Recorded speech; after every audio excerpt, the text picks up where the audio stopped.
New technology. All right, we're all here. Okay. Awesome. Got my contacts in. Got my coffee going. Went to the gym at 4 a.m. Okay, we're ready to do this. All right, ready when you are, Jack. What's that? Let's do it. Okay, all right. Okay. Okay. Ready, Troy? Yeah. Okay. Welcome back to another edition of Talk Nerdy to Me. Jack Lutz with Troy Stegner. and with us on the line, we've got Steve Cardenas, and this show is about to start now. All right. Welcome, Steve Cardenas, very famously known for playing Rocky DeSantos from Power Rangers, and he's starred in a brand new Power Rangers show. We're going to get to that in just a moment. Steve, how you doing today? I'm great. How are you guys? We're doing great now, man. Now, Steve, I gotta tell you something. Usually, I never start an interview going directly into Wikipedia. This is a first time right now. Okay. And oh yeah. Yes. It's on the internet. It has to be true. Right. Exactly. So this is the first time I've ever opened with something off of Wikipedia, and I just need to know if this is true or not. You know, I'm just as an interviewer, you always brush up on who you're interviewing just to see if it's true or not. And immediately, right away, it says, it says semi-retired. Is that true? You're too young, Steve, to be a semi-retired actor. Come on now. I don't know why it says semi-retired actor. I still do stuff. I'm not really sure what that's about.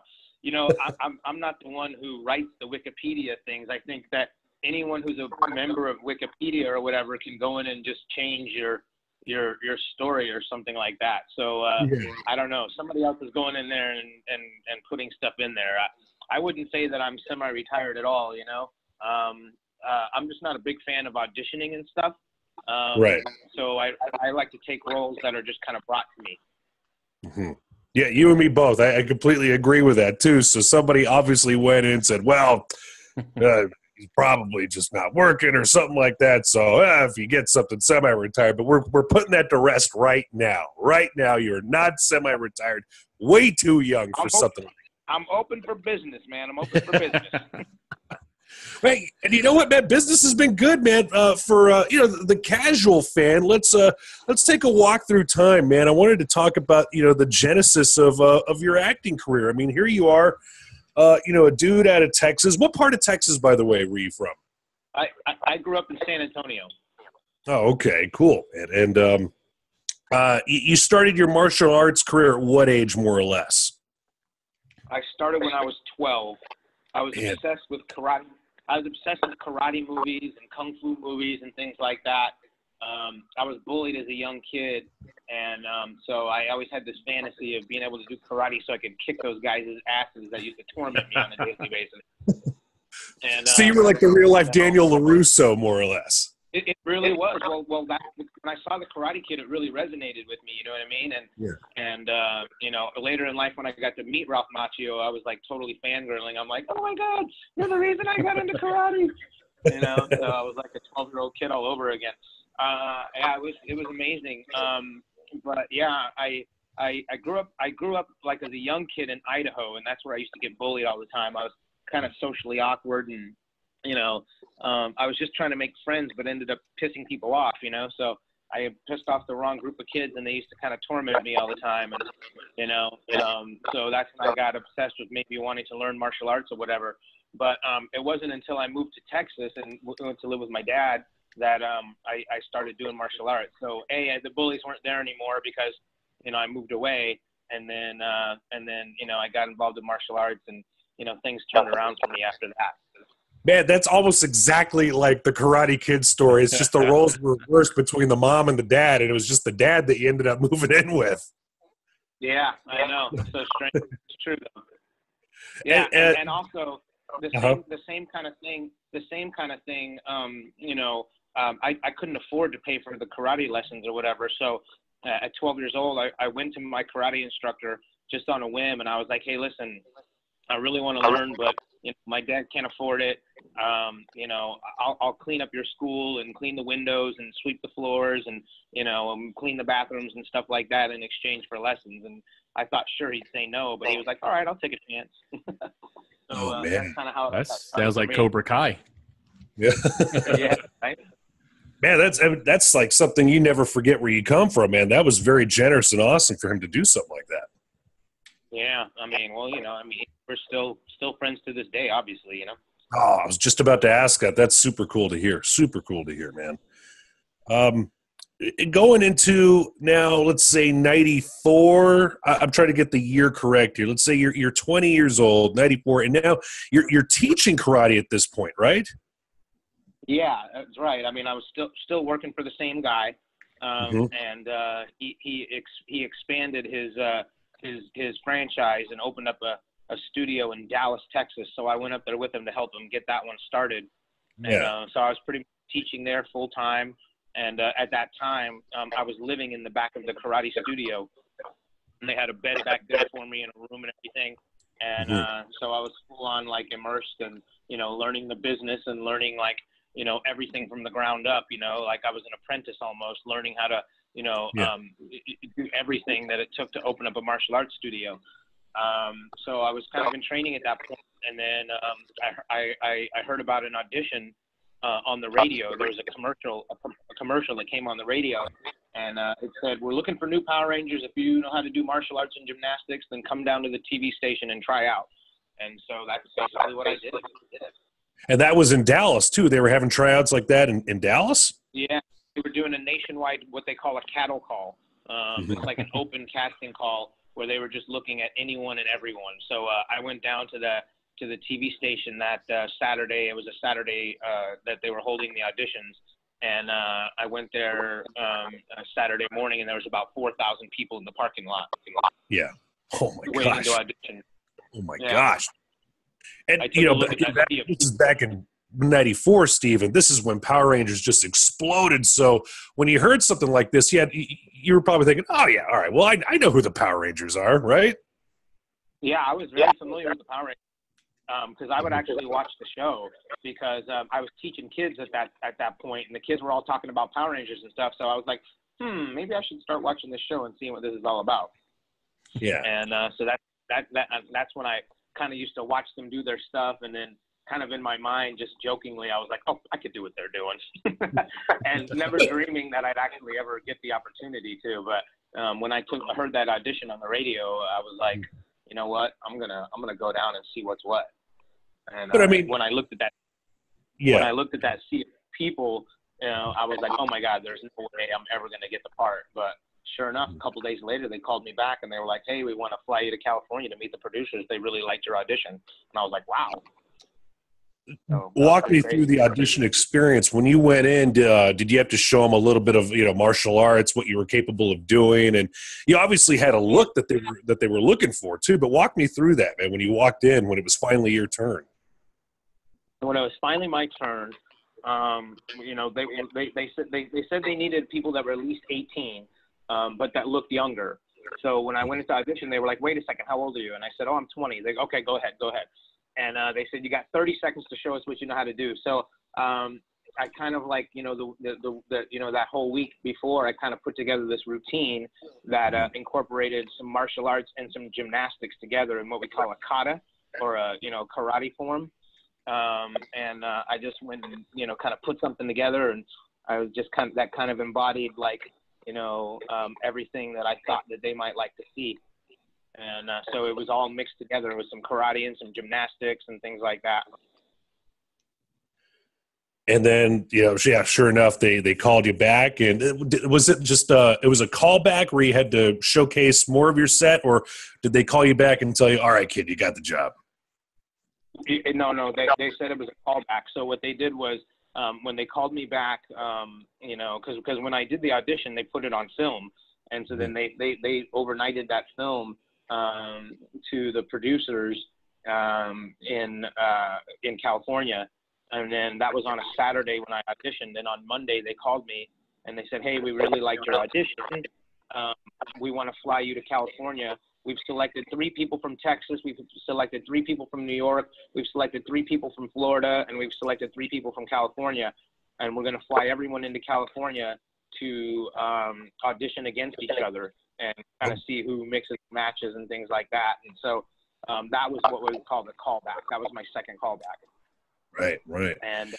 And so then they flew us in. I think it was on a Tuesday. They flew us in, and once we flew in, immediately we went right to Saban headquarters, and we auditioned right in the corporate boardroom. They took the big corporate boardroom table and moved it up to the edge, so there was just a big open empty space, and they had Haim Saban sitting there like Simon Cowell, and Shugi Levy was sitting there like Paula Abdul or whatever. It was just like American Idol. It was very, it was interesting. And so I showed them what I knew how to do, and then they asked me a few questions, and then they had me read a couple of lines, and I was familiar with the show, so one of the lines was "It's morphin' time." So I knew exactly how to reach behind my back and do that thing. So I think that kind of impressed them. They're like, "Oh, hey, you knew what to do." And so anyway, I think that they were kind of impressed with that, that I was familiar with the show already. And so it was all kind of like it was a partial interview, and it was a partial audition, and then a partial read through as well. And and it basically that took the whole day. And at the end of the day, they picked 3 people out of the 12. And then the next day I was hired. It sounds, your confidence, tell me about this. Just sounds like it was, through the roof, and hearing you say it's morphin' time kind of gives me chills too. And I also wanted to talk about, you mentioned it yourself, you read a few lines. What was your acting experience up until that point, Steve? Oh, my acting experience was 0. It was non-existent. You know what I mean? They literally had me read like 3 lines. You know what I mean? Yeah. I figured that, my thought process was that, they'll probably just teach me how to do the acting stuff on the job.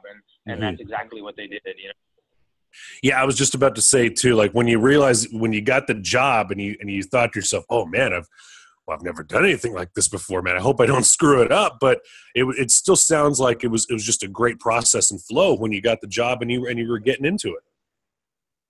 Yeah, I mean, this is what I kept telling myself. It was like, you know what? If I just make it through this round, I can say I did this. You know what I mean? Like I made it this far. You know what I mean? And I'll be okay with that. I just kept telling myself, each time that I was making it through a round, that hey, if I can just make it this far, I can be happy with that. And so I didn't have a lot of expectations that I'd actually get the part or anything like that. But I was like, but no matter what, I'm just going to leave it all out there. You know what I mean? I'm going to put everything out there and give it, everything that I have. And, and that way I can never look back and go, man, I wish I would have done this, or I wish I would have done that. You know what I mean? The rest is history, and he became part of, one of the biggest franchises in television history, man. And so that still has to hit you. That still has to, really, really surprise you in a good way, where you've come from and where you are and what you've been through. Yeah, I mean, it's to this day I'm still humbled by it. For a long time after I left the show, for probably like 10 years, I didn't have anything to do with Power Rangers at all.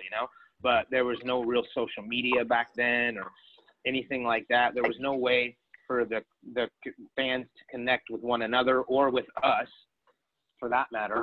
And so as social media started to crop up, then all these little forums started cropping up about fans that were still fans of Power Rangers, that still loved all the old episodes and still held them dear, And and then with social media like MySpace and Facebook and everything like that, then all of a sudden fans started coming out of the woodwork and friend requesting me and things like that. And, just wanting to express how much admiration they still had for the show. And I thought that was pretty neat. And so then in 2007, I got invited to do this thing called Power Morphicon. It was the first time they were ever doing it. And it was just this little tiny convention that they put on, and they invited the Power Rangers, to come and be a part of it. Just say, hey, look, these fans, they're going to fly in from all around the world, and you know, they just want to meet you, and we're just going to have a little convention and a little meet and greet. And I said, oh, that sounds pretty cool. I'll give it a shot, you know. And, a little convention, you know, right? Just a little one. Yeah, well, it was a little convention at that point. I mean, I think maybe that at that time, maybe there was only about 800 people at that convention, you know. And so I went there, and when I got into the hotel lobby, there was like, you know, hundreds of people just standing in the lobby, and as soon as they watched me walk through, you know, all of a sudden they just started applauding, you know what I mean? And I was like, wow, this is crazy, you know? And then, you know, and then that whole weekend was us just basically drinking and partying and hanging out with the fans. You know, they were having hotel room parties, and we were bouncing around to the different hotel rooms. And, you know, we had a couple of panels here and there, but we also had a couple of signings as well. But mainly it was just hanging out with these guys and having fun and partying. And that's pretty much how it was. It was great. And it's only gotten bigger and bigger, Steve, with every convention, right? I mean, you're doing the tours, and you're seeing people that come up to you and say, man, I saw you growing up. You know, my kid sees you now. You're a big part of my life. That's gotta feel amazing, right? It is. It's the most incredible feeling ever, you know what I mean?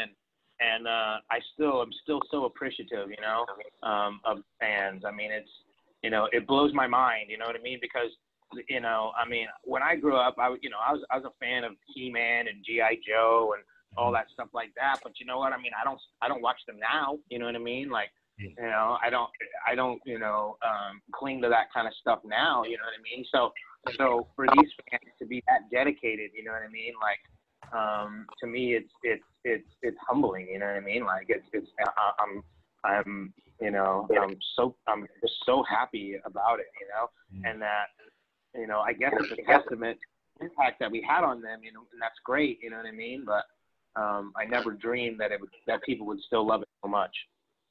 Well, let's talk about the new stuff here. You're part of Power Rangers Zero. Power Rangers Super Ninja Steel. There we go. God, I'm getting off the top of my head. And that, Steve, there is a massive, massive cast that goes along with that show, right? Yeah, I think they brought 10 of us back from different seasons. You know what I mean?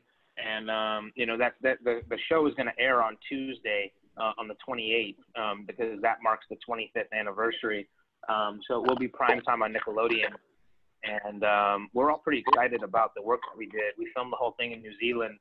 I was, first of all, just, you know, glad to be asked back, you know what I mean? Because there were a couple other times that I got, you know, the opportunity to return, and for one reason or another, or circumstances just didn't allow me to be able to get out there and film. So this time around, I knew that I wasn't going to let anything stand in my way. You know, I really wanted to be able to give back to the fans. You know, and I even told the producers, like, I don't care about money. I'll do it for free. You know what I mean? If it means I can come back. You know, but I mean, they did pay me, but I just told them that they didn't need to, you know what I mean? Like, I would have done it for free anyway, you know?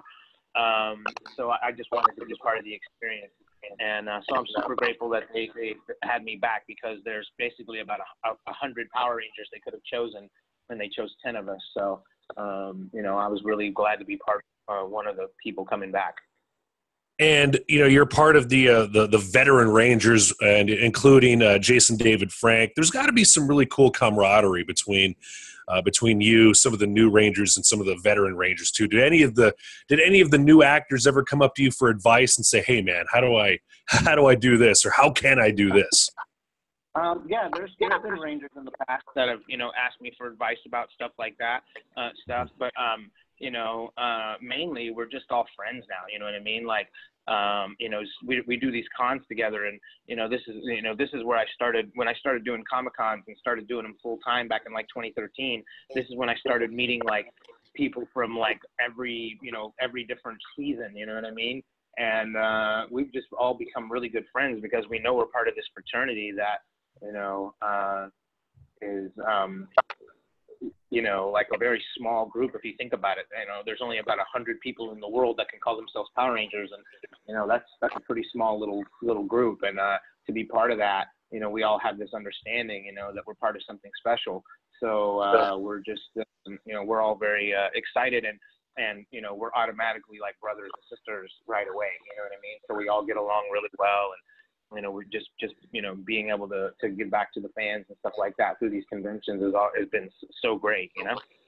Absolutely. You know, Steve, hearing your story and your origin story, you know, where you've been and where you are now is very, very inspirational, man. And talking to you, man, it's warmed my heart. And we really appreciate you doing this interview with us. Oh man, that's awesome. Thanks, guys. I appreciate that. Yeah.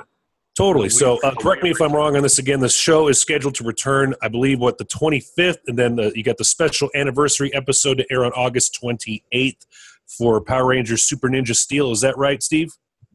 Yeah, that sounds right. Yeah, our episode is airing on the 28th. You know, that reunion episode is airing on the 28th. And I think it's going to be pretty good. I think they really took a lot of care to make sure that they told a good story.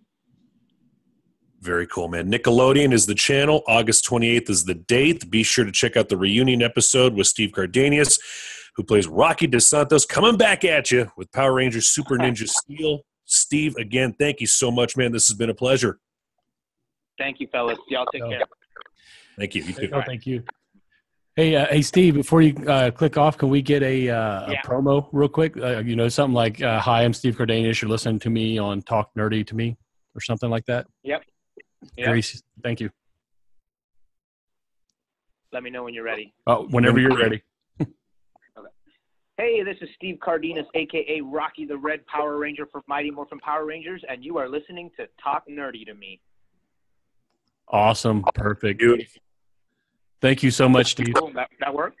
Oh, okay, yeah, man. Thanks, guys. That rocked. All right. We'll see you in April, man. Yeah, looking forward to it, brother. Not as much as we are. Yeah. All right, cool. Later, guys. All right, take care. Bye.